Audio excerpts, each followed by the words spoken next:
this is gonna sound really nerdy, but I was just looking at the tomato slice and I was like, this is so cool. The fact that, like, look at this. It's really quite interesting when you actually take a second and look at how a tomato grows on the inside.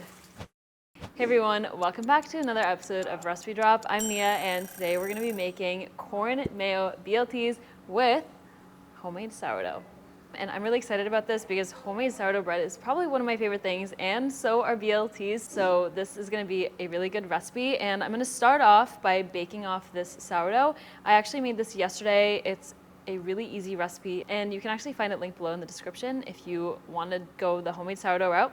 This next step is really easy. I have the oven preheated to 450 degrees Fahrenheit. For the final proof, I placed the dough in this banneton. It's by Zanala, and it's a small batch company, and they're made from wood pulp. And I really like these because the dough releases really easily from them. Oh, look at that. It has a really nice pattern, which most bannetons do, and it's also really easy to clean, so you can just take like a bristle brush and just brush the flour off. And the really cool thing about these bannetons is that it draws out moisture from the dough, which lends to a crispier crust, and who doesn't want that? So I'm using a little score. What should I write on it? You're gonna write? You know what? I wrote hi on one of my sourdough breads last week, and I thought it was kind of fun, so let's try that again. It's key to have a really sharp one. All right, I got the H. This recipe that I developed for sourdough bread, it's geared towards the non-bakers, the bakers.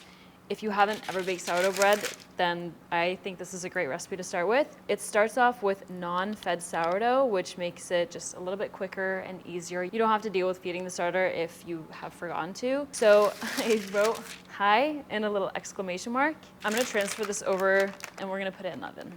So I preheated the oven to 450 degrees Fahrenheit. I'm also preheating a Dutch oven with the lid on in the oven. This helps to just make sure that there's steam in the Dutch oven when we put the bread in. Preheating the Dutch oven not only helps to create steam, but it also prevents the bottom from sticking if you don't use parchment paper. So you don't have to use parchment paper if the pot is preheated, but I like to use parchment paper just because it's like an extra insurance policy, and it just makes it a lot easier to remove it, and I also think it adds like a nice rustic look.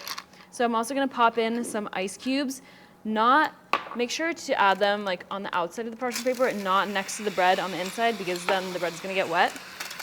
Just a few is enough, and this helps to create even more steam, and it makes the crust really soft, but also gives it a nice crunchy exterior. So I'm popping it back in the oven with the lid on for 20 minutes. And then I'm gonna remove the lid and keep baking it until it's super nice and crusty and brown on top for another 15 minutes. So while the bread is baking, I'm gonna move on to making the corn mayo and also cooking the bacon. So I have a large non-stick skillet here. I am gonna char the corn first before I cook the bacon. And that is because I don't want any fat on the skillet when I'm charring the corn. It just helps to char them quicker. So here I have a cup of corn. I'm using frozen corn, but because corn is in season right now, I would recommend just using like a fresh corn kernels if you have the time. In that case, I would just boil the corn on the cob for a few minutes and then take it out, let it cool, cut the kernels off, and then add them to the pan.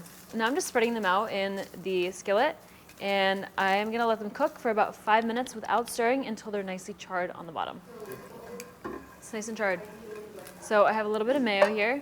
I'm gonna add all the corn right into the measuring cup with the mayonnaise.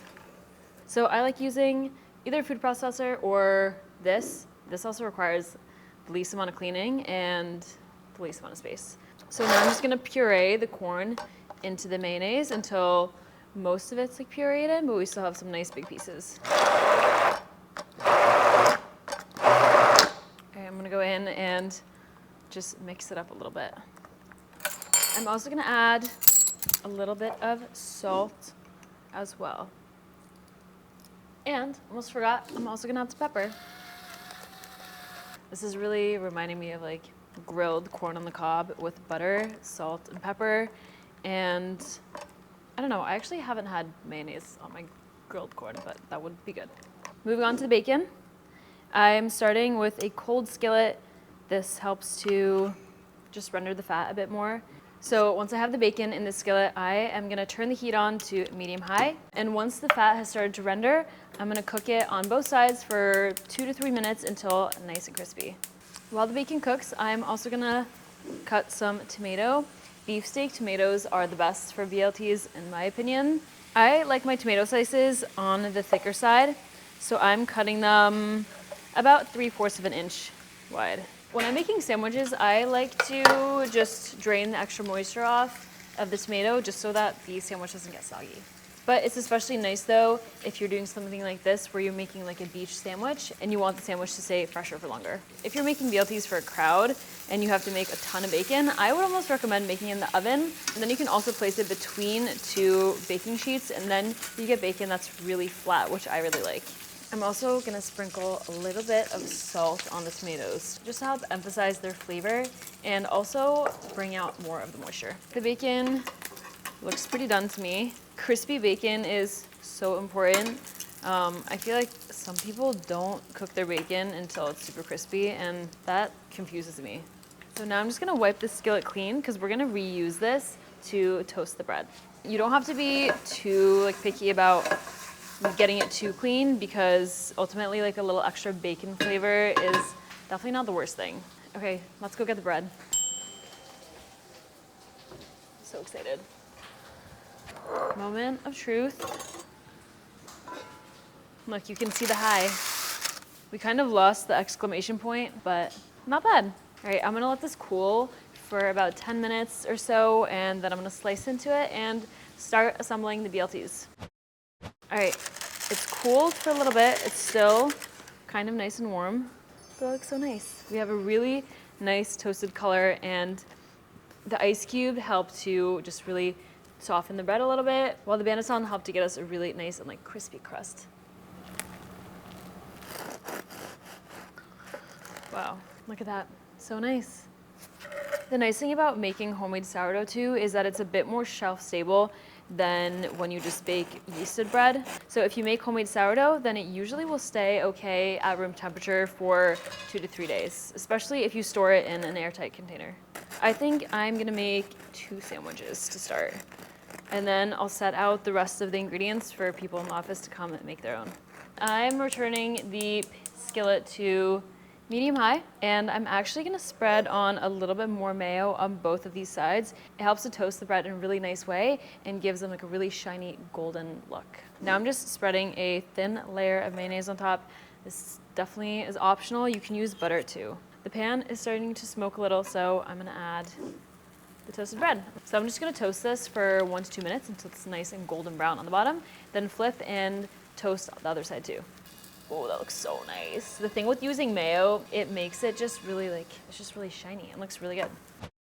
We have the tomato, we have the bacon, we have avocado, we have the corn mayo, the star of the show, and then we have the other star of the show, homemade sourdough, and lettuce, of course. I highly recommend using butter lettuce or bib lettuce. It's kind of buttery and it's really light and kind of a good balance between crunchy and not too crunchy. I'm gonna spread corn mayo on both of the slices of bread because I really want to make sure that you can taste it in the BLT. Don't be afraid to add more than you think, and also half of this is corn, so it's not all mayo. I'm just gonna break off a few pieces of the butter lettuce. I kind of like when it comes over the sides too.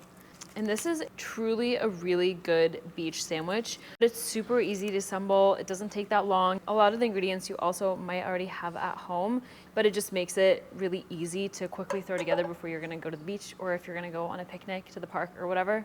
You know, if you're packing up a few different sandwiches for your friends for the beach, then maybe you could be like a short order chef. Yeah, and just take orders. Then I'm gonna do the bacon like this. Instead of breaking it up, sometimes I break the bacon in half, but I'm just gonna add the long pieces on here. Oh, this is gonna be so good. All right, so now I'm gonna add some nice big pieces of tomato on here. I like a little extra tomato on mine, so I'm actually gonna layer like this and do 3 slices. All right, and now I'm gonna finish off with the other piece of corn mayo sourdough. This looks incredible, and I would be so excited if somebody whipped this out on a beach. Would you eat this on the beach? I would absolutely eat that on the beach.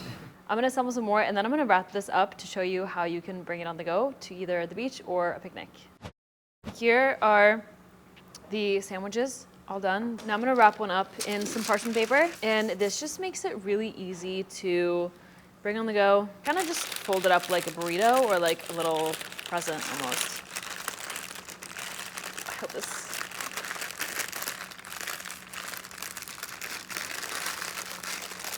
And the key is to just make sure that it's tightly wrapped so that everything stays in place. Let's cut one open and see.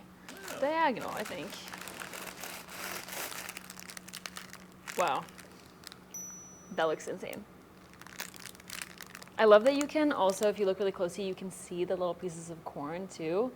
I really like the tomato to be right on the corn and the bread layer, and then the greens to be like up towards the top. Kiernan asked for a sandwich earlier. Should we go give her one? Yeah. All right.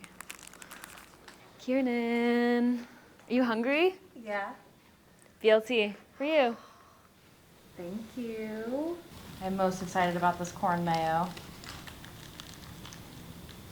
That's incredible. 5 out of 5, 10 out of 10. The only opinion that matters. That's true. Okay, I'm really hungry now, so I'm excited to have a bite. That is a good BLT.